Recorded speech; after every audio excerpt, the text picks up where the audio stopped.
Bueno, respecto al quinto apartado, vamos a ver ese barroco europeo, es decir, cómo desde un lugar central, que sería Italia, que sería Roma, de hecho, como capital del barroco, va a ir pasando ese estilo a otros lugares. ¿Vale? En el caso de España no hablaremos demasiado porque luego aparte, el sexto apartado es para hablar del barroco en España. Bueno, como os decía, Roma se convierte en la capital del barroco.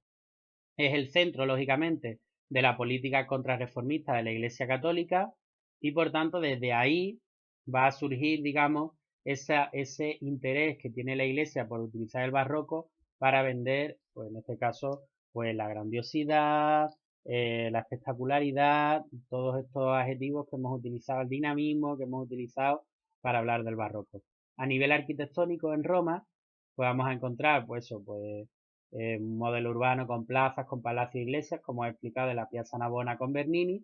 Y Bernini, por ejemplo, también va a ser el que diseñe la plaza de San Pedro del Vaticano, esa plaza que es un abrazo simbólico que la Basílica de San Pedro, que el Vaticano, digamos, dirige hacia sus creyentes, esos creyentes que llegan al Vaticano y sienten el abrazo de la iglesia, ¿vale? En un tamaño desproporcionado, enorme, monumental. Bueno, pues quien lo haya vivido, quien haya estado en esa plaza de San Pedro, lo entenderá.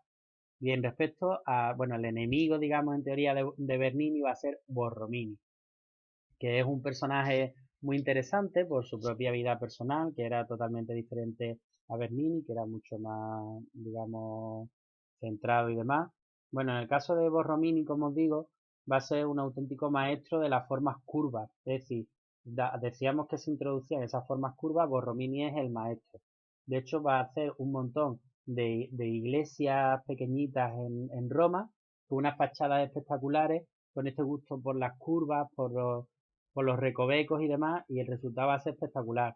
Por ejemplo, podéis ver la iglesia de San Carlos de las Cuatro Fuentes, que os la incluyo en las imágenes, y veréis cómo esto es totalmente cierto. A nivel escultórico también tenemos al propio Bernini, del que os he hablado antes, con el éxtasis, por ejemplo, de Santa Teresa, que eso es un movimiento, un escorzo, un movimiento dinámico, el gusto de los claros y de los oscuros, el colorido y demás. Bueno, es espectacular también en Apolo y Dafne, aunque no lo he incluido aquí. Y después en las pinturas vamos a tener el modelo clasicista, digamos, de Caracci, con la Asunción de la Virgen, pero sobre todo, rompedor total, Caravaggio y su naturalismo.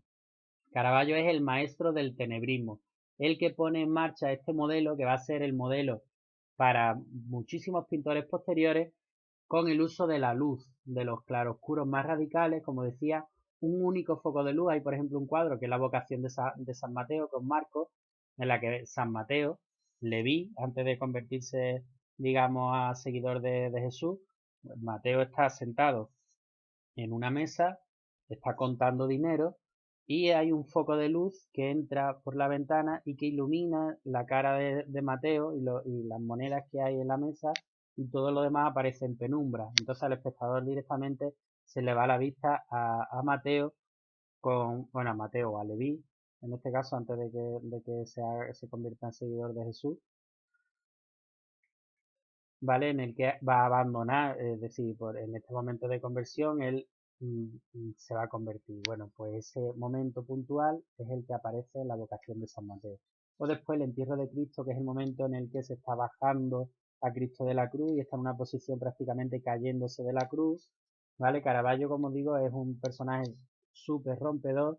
Su personalidad fue muy extravagante, era un hombre problemático que se metía en peleas, lo echaron de Roma, se tuvo que ir a Nápoles, a Malta, se tuvo que ir de Malta, expulsado por la Orden de San Juan de Malta. Y de hecho, volviendo a Roma, en teoría porque había sido perdonado por digamos, un supuesto asesinato en el que había participado, pues él desaparece su cuerpo y de hecho no se sabe siquiera si, o sea, si es él, bueno, ha aparecido un cuerpo recientemente que podría ser el suyo, pero bueno, que no se ha encontrado ni siquiera sus restos. Bueno, entre las imágenes encontramos la plaza de San Pedro de Bernini, con la incluido ese abrazo, digamos, a la iglesia. Después tenemos la fachada de San Carlos de las Cuatro Fuentes de Borromini, Os he puesto el éxtasis de Santa Teresa de Bernini, os he mostrado este cuadro que os decía de la vocación de San Mateo de Caravaggio, o el propio entierro de Cristo de Caravaggio.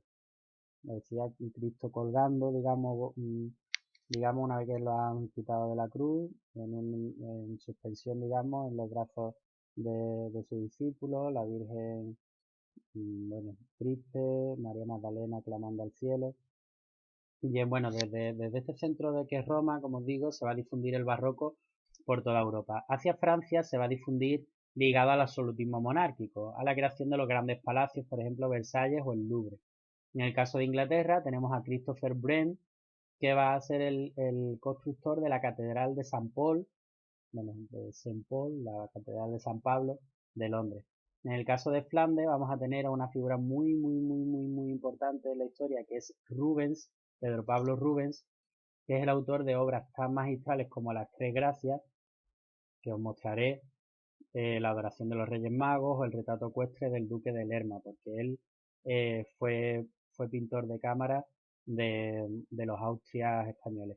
Y después tendríamos en Holanda tenemos a Rembrandt con la Ronda de Noche, mal llamado Ronda de Noche, porque en realidad cuando el cuadro se ha restaurado pues se ha visto que quizá incluso la escena no es de noche, no es nocturna, sino que el propio cuadro por su deterioro se había puesto más oscuro y que a lo mejor no es una escena nocturna, en el caso. O también la lección de anatomía del doctor Tull, en la que se ve que es un grito, digamos, hacia la nueva eh, ciencia que ha surgido, en la que se ve a un doctor que está abriendo un cadáver y sus alumnos están viendo cómo va diseccionando ese cuerpo.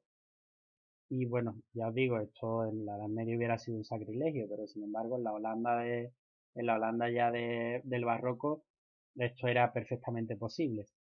Y después vamos a tener a Vermeer, que es el autor de dos cuadros súper conocidos, como son La Joven de la Perla o La Lechera, que son, digamos, ejemplos de pintura, bueno, básicamente burguesa o costumbrista, con un estilo súper depurado.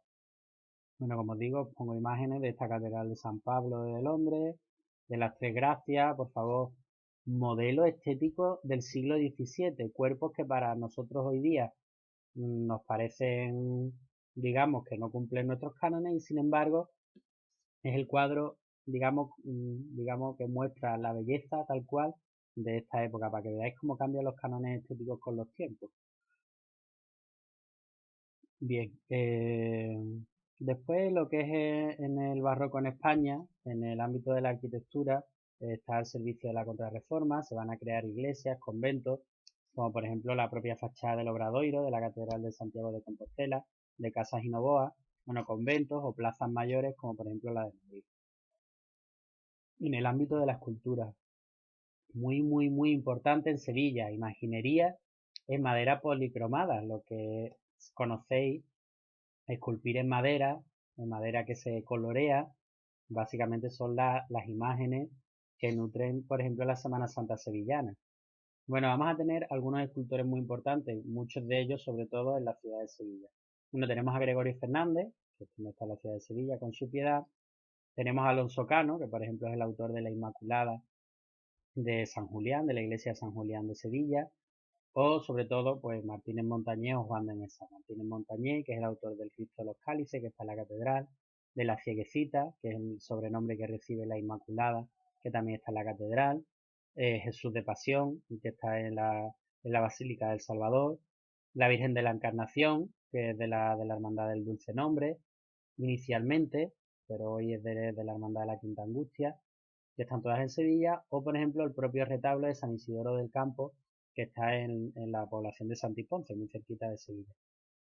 Y en el caso de Juan de Mesa, pues que hablar del gran poder, de la obra del gran poder, del Cristo de la Buena Muerte de los estudiantes, del Cristo yacente del Santo Entierro, de la propia imagen de la Virgen del Valle o de la Virgen de la Victoria de la Hermandad de la Cigarrera. Bien, a nivel escultórico, bueno, os pongo la Inmaculada de Alonso Cano y la Cieguecita de Martínez Montañé, el Cristo de Pasión de Martínez Montañé, el Gran Poder de Juan de Mesa, la Virgen de la Victoria de Juan de Mesa. Y a nivel pictórico, Pues muy importante, tenemos también de escuela sevillana en la mayoría de los casos, tenemos a Zurbarán, con la exposición del cuerpo de San Buenaventura, la Inmaculada Concepción o San Hugo en el refectorio de los Cartujos, que es la obra que os cito. Zurbarán de Fuente de Cantos, de Extremadura, la provincia de Badajoz, pero va a realizar, digamos, la mayoría de su carrera pictórica va a ser en Sevilla. Y va a ser un especialista en las Inmaculadas, igual que Murillo, el que os hablo ahora. Recordad que Murillo eh, se celebró el año Murillo el año pasado y hubo exposiciones en toda Sevilla en homenaje a este autor, a Bartolomé Esteban Murillo. Súper famosas, por ejemplo, la Sagrada Familia del Pajarito, estas Inmaculadas que os he dicho, o la figura del Buen Pastor, que es un emblema de Murillo, o el joven Mendigo, que es una obra costumbrista muy, muy interesante. El único que no tiene, digamos, que no de la escuela sevillana es Rivera, José de Rivera, que a pesar de que era natural de la zona de Valencia, pues va a ejercer su, digamos, su obra o va a desarrollar su obra prácticamente todo en el reino de Nápoles. De hecho, va a ser, su sobrenombre es el Españoleto, en italiano. Y destaca, por ejemplo, La Mujer Barbuda, que es un cuadro en el que se representa a una mujer amamantando a su hijo, una mujer que tiene barba junto a su marido, ¿vale? Y es un como, bueno, huyendo de la idealización del Renacimiento y mostrando la realidad tal cual es, que es lo que se buscaba en el barroco. Y después de Rivera, tenemos que hablar de Velázquez, el maestro por antonomasia de la pintura española, de la pintura barroca, de la pintura mundial. Velázquez es conocido en todo el mundo.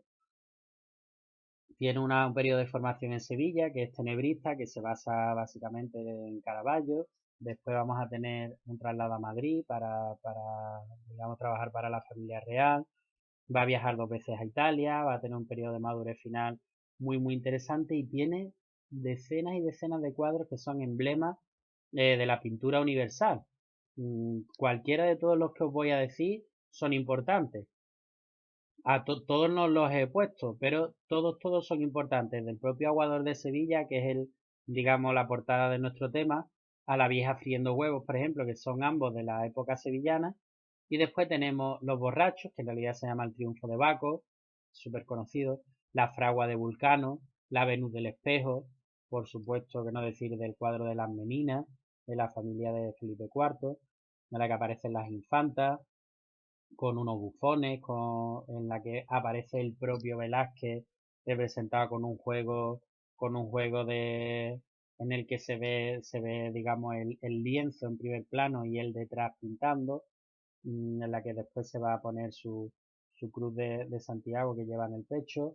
Se ve, de hecho, a los reyes en el espejo, a los reyes, a Felipe IV y a su mujer posando en el espejo. Al fondo el aposentador real por unas escaleras. Es un cuadro magnífico, no hay ni un detalle que no sea espectacular. Después tenemos, por ejemplo, la fábula de Arasne, que es conocida como Las Hilanderas. También es un episodio muy, muy interesante en la que Arasne va a retar va a retar afirma que pinta mejor incluso que las diosas y es lo que aparece representado. Por ejemplo, vamos a tener un cuadro muy, muy importante en la historia universal, que es la rendición de Breda, su sobrenombre son las lanzas, en la que aparece, digamos, el ejército, los tercios de Flandes, la guerra de los 30 años, rindiendo la ciudad de Breda, y en la que aparecen las tropas holandesas entregándole simbólicamente las llaves de la ciudad a las tropas españolas, o el retrato del Papa Inocencio X, que es un retrato psicológico magnífico en la que se ve la actitud desafiante, ambiciosa de Inocencio X, del Papa. Pues como digo, infinidad de cuadros, decenas de cuadros que son historia universal de la pintura, todas de Velázquez. Se me olvida hablar de otros autores porque tampoco hay lugar, pero tendría que haber hablado de Valdés Leal, por ejemplo, en Sevilla, de las postrimerías de Valdés Leal en el Hospital de la Caridad, pero bueno, con que sepáis Zurbarán, Murillo, Rivera y por supuesto Velázquez y conozcáis sus obras, muy importante. Como digo, de Velázquez os he puesto algunas de estas obras que os comento, como La Vieja Haciendo Huevo, La Fragua de Vulcano, Las Meninas, de las hilanderas, la rendición de Breda o este retrato del Papa Inocencio X. Bueno, lo siento por haberme extendido un poco más, pero es que era imposible acortarme. Bueno, muchísimas gracias.